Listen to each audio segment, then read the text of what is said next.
All right, hello everyone. This is the Lab 7 overview. Lab 7 is titled Thin Layer Chromatography. Chromatography itself, as I'll talk about in a second, has to do with separating molecules from a mixture of molecules. So if you look here on the next slide, after completing this exercise, you should be able to explain how chromatography is used to separate a mixture of molecules into its components, describe the role of mobile versus stationary phases in this process, explain how thin layer chromatography works, explain how absorption spectra can be used to identify molecules, and interpret an absorption spectra, identify major absorption maxima in a spectrum. And so we'll explain some of this as we go. So chromatography itself, as I said on the previous slide, it's a technique used to separate molecules that are in a mixture of molecules. Now, Lab 7 and then the next lab, which is titled Lab 8 Day 1, because Lab 8 is actually a three-part lab or a three-day lab. Uh, but Lab 7 and Lab 8 Day 1 both use a technique called chromatography. Okay, so therefore the technique, the techniques you're going to be using, or chromatography itself, has to do with separating molecules from a mixture of molecules. But there's different types of chromatography. So Lab 7 focuses on a type of chromatography called thin layer chromatography, better known as TLC. Okay. Lab 8 Day 1 is going to focus on a different type of chromatography called size exclusion chromatography. And what it is the reason why there's more than one type of chromatography has to do with how you're separating the molecules. You're taking advantage of certain characteristics of the molecules.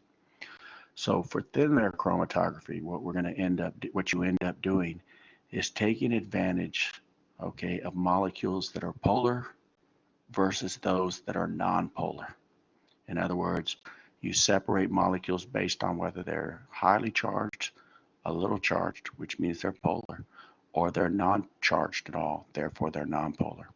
For Lab 8 Day 1, okay, you're going to perform a different chromatography technique where the characteristics of the molecules that you're going to focus on to separate them has to do with their size. So Lab 8 Day 1, the type of chromatography you will do is called size exclusion column chromatography. But for Lab 7 here, you're going to be performing a technique specifically called thin layer chromatography. Now, chromatography itself means color writing, okay? But this is the part here that you need to know what the purpose of this. Now, in this lab, you will use TLC to separate photosynthetic pigment molecules that have been extracted from spinach leaves. So normally what would happen is you would be given in a small little, what we call Eppendorf tube, a mixture that appears like a green solution. Kind of like those, what do you call those, healthy shakes, wheat germ shake and all that, or where they just throw in a bunch of green veggies. So it would look green, the solution you're giving, okay? But by the time you finish the technique called thin layer chromatography, what you'll end up finding out is that even though it looks green, okay, there are different light absorbing pigments found, okay, in plant leaf cells. It's just the ones that stand out are the ones that give off a green color, therefore chlorophyll. But in thin layer chromatography is where you're going to see what initially is a green mixture is actually made up of different light absorbing pigments that emit different colors. So if you look here, TLC itself, the setup consists of two different parts or two phases. In order to separate your mixture of pigments in the spinach extract based on whether they're nonpolar or polar, okay, there are two phases or parts to TLC that we use to help do this. One part of your TLC setup will be referred to as the stationary phase. The other part of your TLC setup will be referred to as the mobile phase. Okay, so to explain the first part of your TLC that's going to help you separate your light absorbing pigments from your spinach extract, okay, the stationary phase.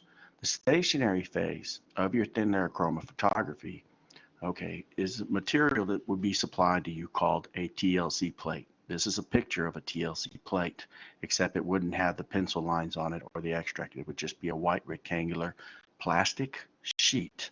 As it tells you here, a strip of plastic that on one side is coated with silica. Okay, the molecules of silica are actually charged.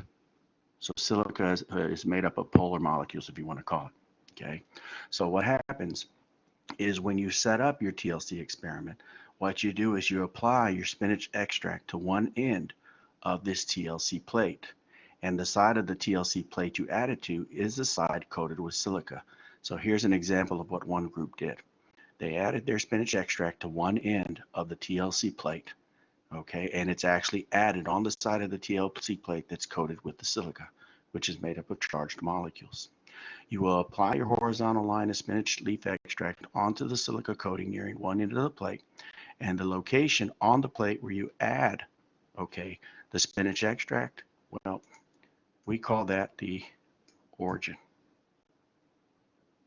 okay? So that's what we call the origin. That's where you would add it. Notice it's not added to the very end. This is going to have to do with the mobile phase. So I'm going to go to the next slide. The second part of thin layer chromatography has to do with the mobile phase here, okay?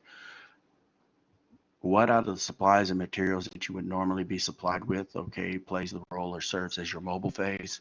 Well, it's actually a solution made up of organic solvents, and not just organic solvents, but nonpolar organic solvents. These three nonpolar organic solvents are petroleum ether, acetone, and chloroform. Okay, so our lab tech would actually do this. What he would do is he would provide containers with lids on top. Okay, and in these containers would be the solution of our solvent here, which I have this arrow pointing at right here. Okay, and the way it works, all right, is as it says, the three chemicals that make up our solvent, okay, consist of nonpolar molecules. All right, or you can think of them as nonpolar solvents. And what will happen is when you put your TLC plate in the container that has your solvent solution, okay, you want to make sure that where you added your spinach extract, say this little line here represents the origin, where you add your spinach extract will be sitting just above the solvent surface here, or the surface of the solvent. So the way it works is the reason why we don't add our spinach extract at the very end of the TLC plate is so that when we put this plate in the container that contains the solvent, the spinach extract is actually sitting just above where the solvent would be. So the solvent would be, say, right across here, and the spinach extract would be sitting above it. And what happens is the solvent, okay, basically is absorbed by the silica. And so the solvent is absorbed by the silica and it starts moving up the silica plate or the TLC plate. Okay. Now, as this nonpolar solvent starts moving up the silica or is being absorbed by the silica, moving up the silica plate, okay, any pigments in the spinach extract that are nonpolar, okay, are going to basically hitch a ride in the nonpolar solvent and they're going to start moving up the TLC plate. Because if they're nonpolar, they're not attracted to the silica, which is made up of charged molecules. However, any pigments, any light absorbing pigments that are polar, they're going to be attracted to the silica, the charged molecules. And therefore, when the solvent moves up, they're going to resist moving because they're attracted to the silica. Therefore, they're attracted to the stationary phase. So the way it's going to end up working, okay, is any pigment that is polar, okay, is going to resist being moved up the plate by the solvent. Therefore, it'll migrate slowly or move slowly. Any pigment that's nonpolar, well, when the solvent flows past it, it's going to move with the solvent very fast up the TLC plate. And I'll show you something real quick here. So what you end up seeing, and I know the way we would do it wouldn't appear this way at the end, but what they're showing you here is any pigments that are polar are going to be moving very slow as the solvent is absorbed up the TLC plate. Any pigment that's slightly charged, not heavily charged, it'll move a little faster, but it's still resisting moving, being attracted to the silica. But any pigment that is nonpolar is going to hitch a ride with the solvent, and it's going to move quickly with the solvent. So right around here is what we call the solvent front, where how far the solvent has been absorbed, and you can see these pigments have moved the furthest up the plate, hitching a ride with the solvent. Therefore, they would be the ones considered to be the most nonpolar. And I'll come back to this figure in a second. All right. So thin layer chromatography, okay, the end of the TLC plate closest to the line of the spinach extract, that's immersed into the solvent, okay, but notice that the level of the solvent is below the origin, and I already explained that. We don't want our spinach extract coming directly in contact when you place it, okay, in the jar. You want that origin, which I've shown you here, which is representing the black line. That's where you would put your spinach extract, and you want it to be sitting just above the surface of the solvent to where they're separated. You want the solvent to go to the origin where the spinach extract is. You don't want to put the spinach extract in the solvent. You want that solvent to move to that area. As it says, the solvent mixture will travel slowly up the TLC plate through capillary action. It's just another way of saying, hey, the silica is absorbing the solvent. And then, as I said, what will happen is the charged pigments will appear as horizontal bands closest to the origin. Any pigments that are charged, they're going to be attracted to the silica, the stationary phase. Any pigments that have less charge, or especially that are nonpolar or uncharged, okay, they're going to hitch a ride with the solvent. So they're going to move the furthest away from the point of origin. And that was the purpose of these figures, which I already went over here. Okay. Now the TLC process is stopped when the leading edge of the solvent, called the solvent front, is near the opposite end of the plate. So here, normally what you would do is we would give you the TLC plate. Now it's showing it in the container that has the solvent, but normally what we do is give you the TLC plate. And I'm going to go back to the initial figure.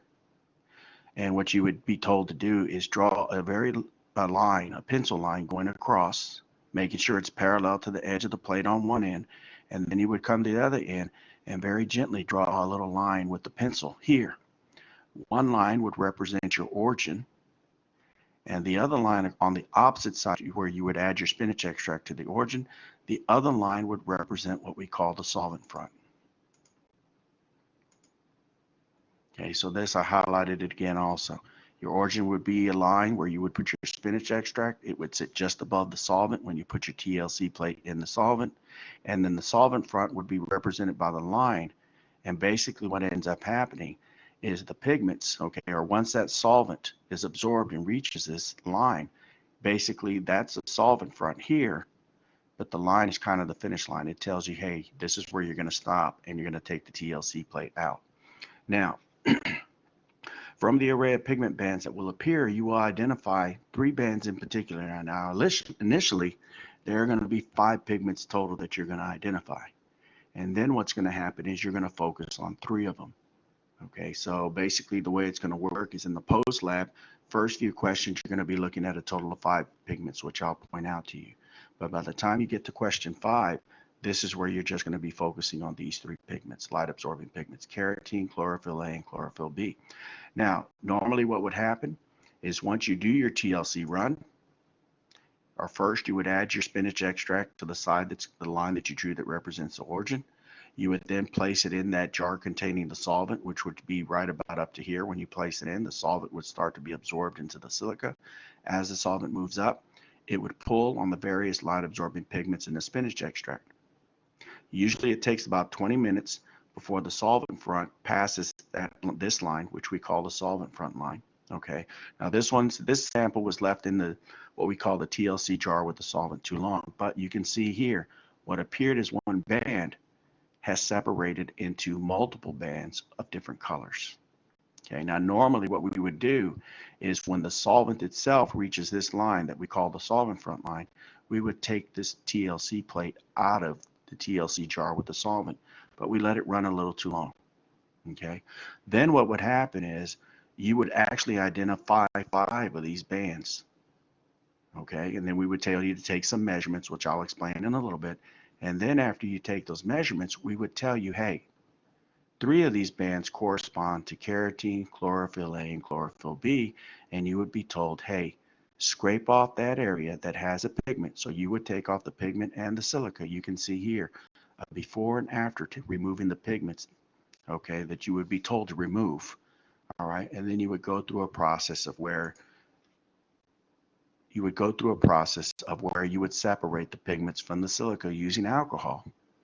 And then you would take each pigment one at a time, put it in a spectrophotometer, and write down multiple absorbance readings that range from approximately 400 to 700 nanometers. okay, using a spectrophotometer. And then from the multiple absorbance readings that you would have recorded over this range of wavelengths, you then would have created what we call an absorption spectra. Now, this part right here, okay, the readings and the extract, all this has been done, and I'll show you this, everything. What you're going to end, and you've even been given an absorption spectra. Normally, you would have to create all these, okay? So if you look here, for y'all get lucky. Normally, what the students would do is after they've extracted the 3 pigments they've been told to extract and isolated them from the silica, they would, again, one at a time, take each pigment in alcohol, measure its absorptions over this range of wavelengths, and then they would have to take that data and create their own absorption spectra. But in your lab, in the lab procedures under part 3, okay, number 4, we've given you an absorption spectra, and I'll show you this, and all you're going to do is copy and paste that absorption spectra into question 5, the post lab, and label it. So again, this is just showing you the steps we would go through. Now, the way it works is in your lab procedures, part 1, steps 9 and 10. So this is 9 and 10 on part 1, okay? Under number 9, you're given a TLC plate, which is on the next slide, and you're given table 1, which is on the next slide. This is one I pulled off the internet to give you as a guide. There's a total of 6 pigments that you're given in table 1. So in table 1, you're given 6 pigments. I want you to omit the pigment anthocyanin, which normally would appear red on a TLC plate, but it rarely shows up, and I keep forgetting just to get rid of it off the table. But the department had it on there. Okay, what's on here is from the internet, but it's giving you the 5 pigments that you would initially have to identify on a TLC plate. Now, one of them, xanthophylls, okay, you wouldn't have to identify 3, you would just identify 1.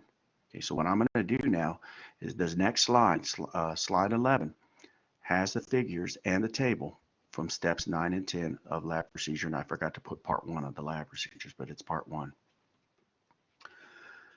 So on part 1 of the lab procedures, numbers 9 and 10, number 9, you are given this TLC plate.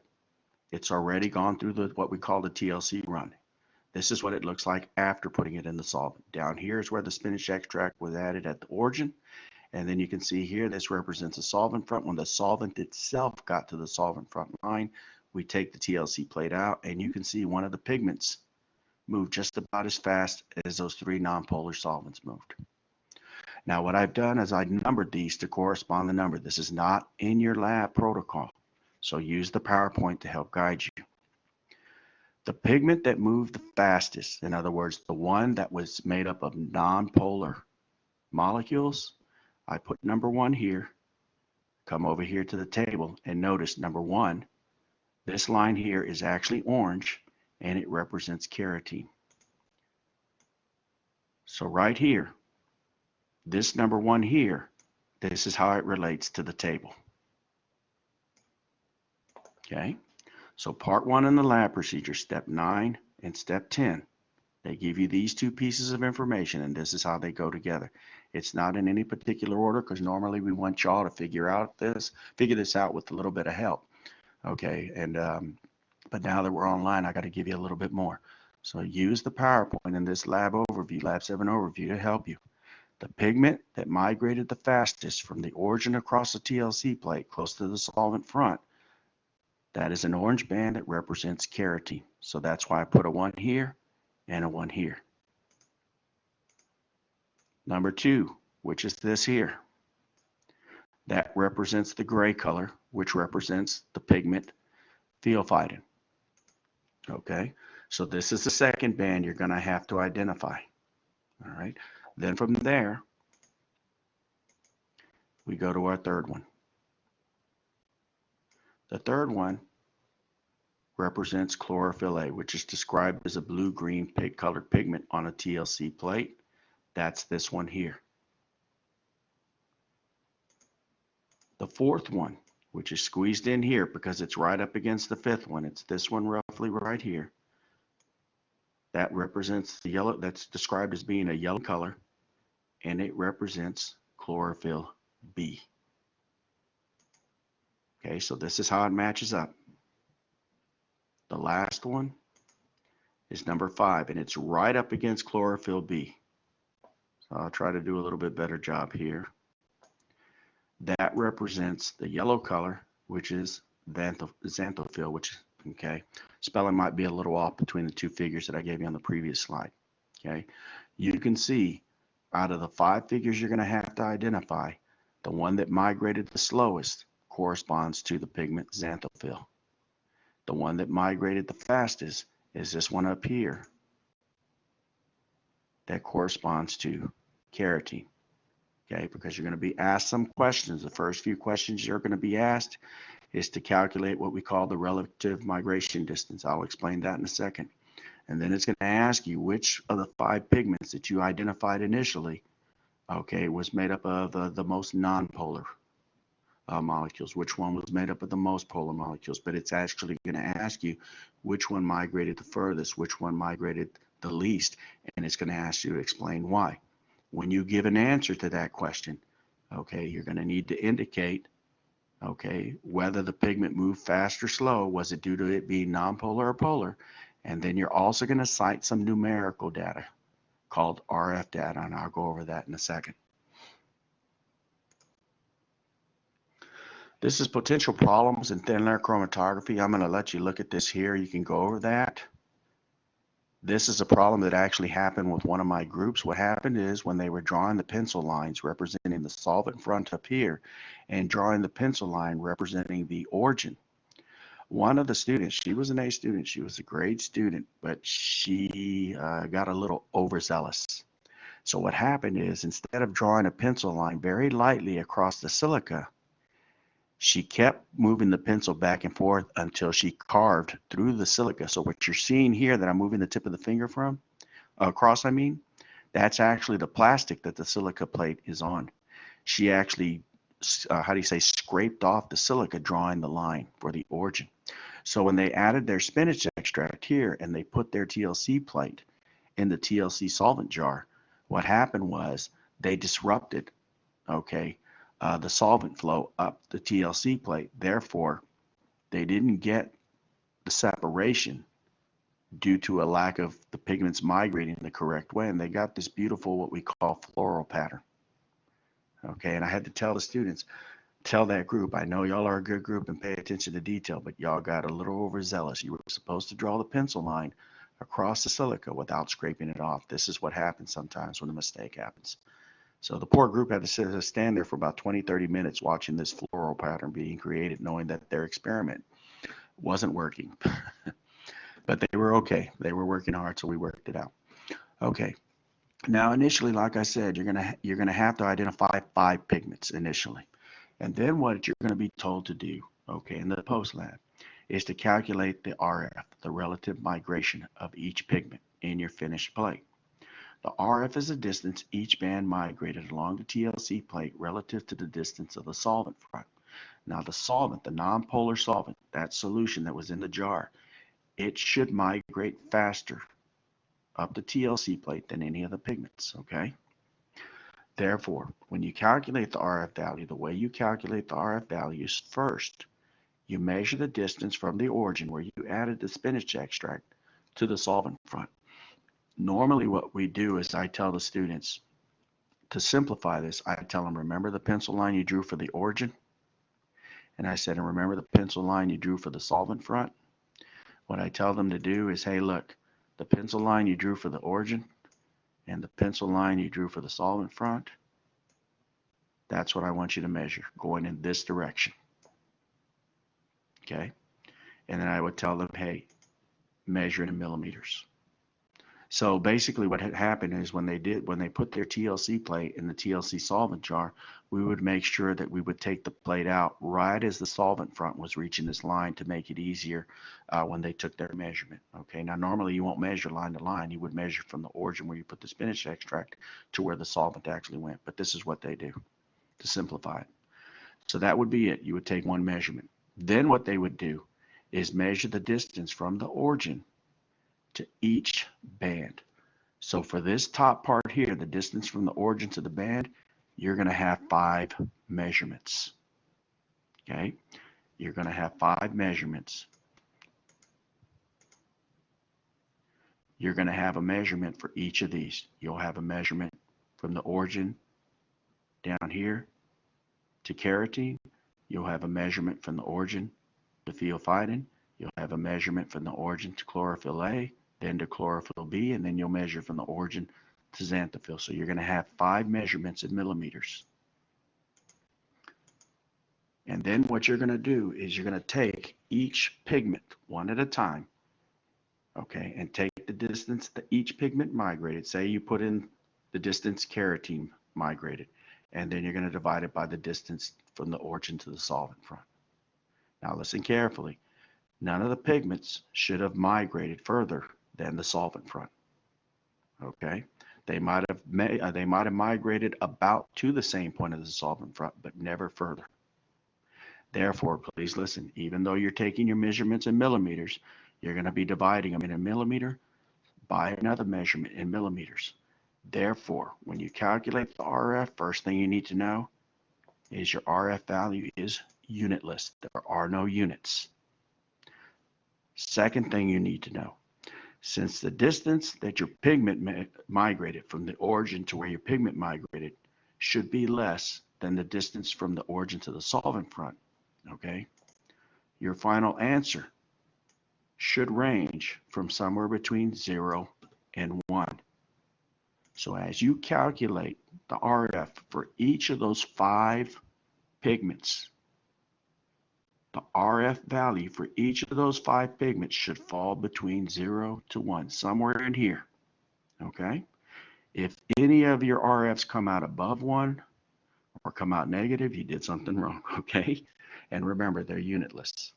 Then what you're going to do is you're going to use this RF to help you explain, okay, or help you support your answer as to not only did this pigment migrate the furthest up the TLC plate, but this is why it migrated, okay, up the TLC plate the furthest, and my RF data supports this.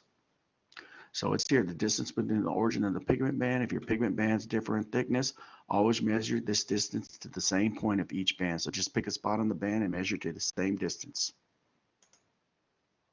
Then it says the pigments that are more attracted to the stationary phase will travel more slowly away from the origin, thus the pigment band will have a smaller RF.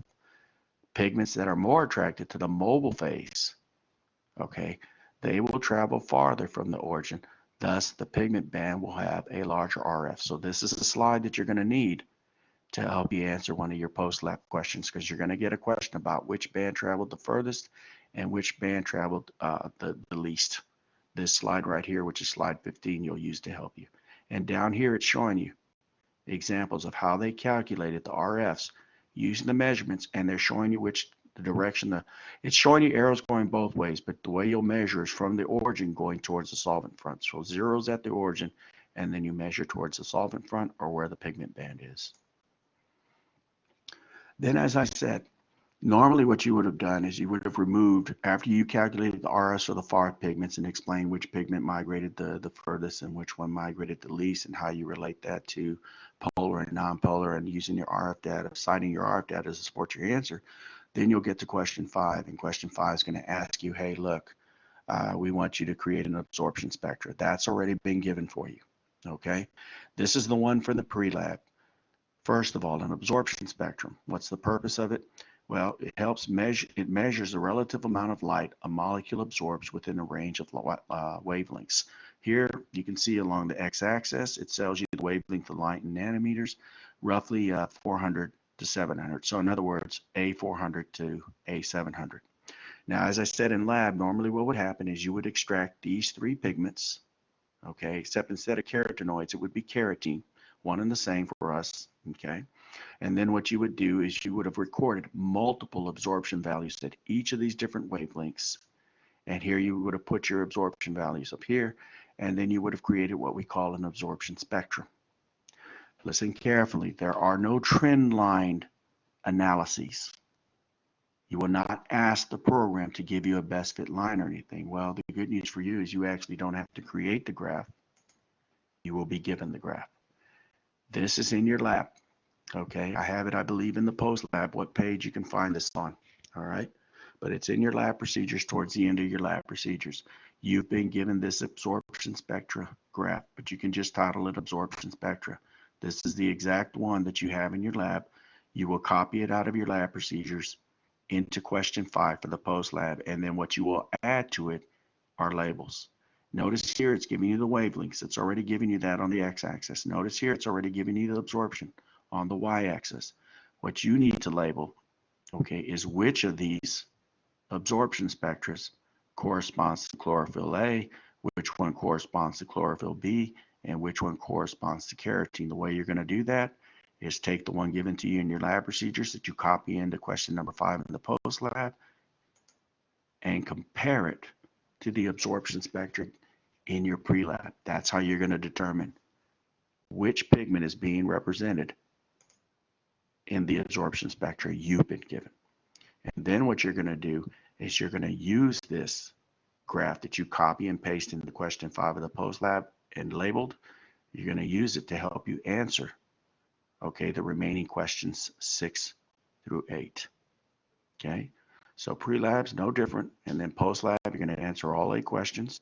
Remember to cite your RF data, okay, to support post-lab answers when needed. There is one question where you will calculate RFs and show me your work best you can, and then there'll be another question where you're going to need to cite this data to help support your answer. Then when you get to question 5 again, okay, second to the last page of your lab protocol is where you will find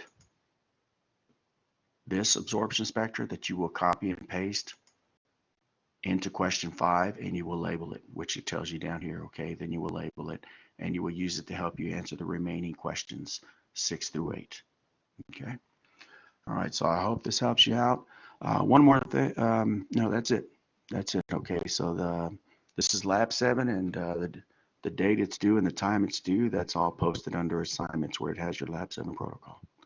All right, y'all take care now. Bye.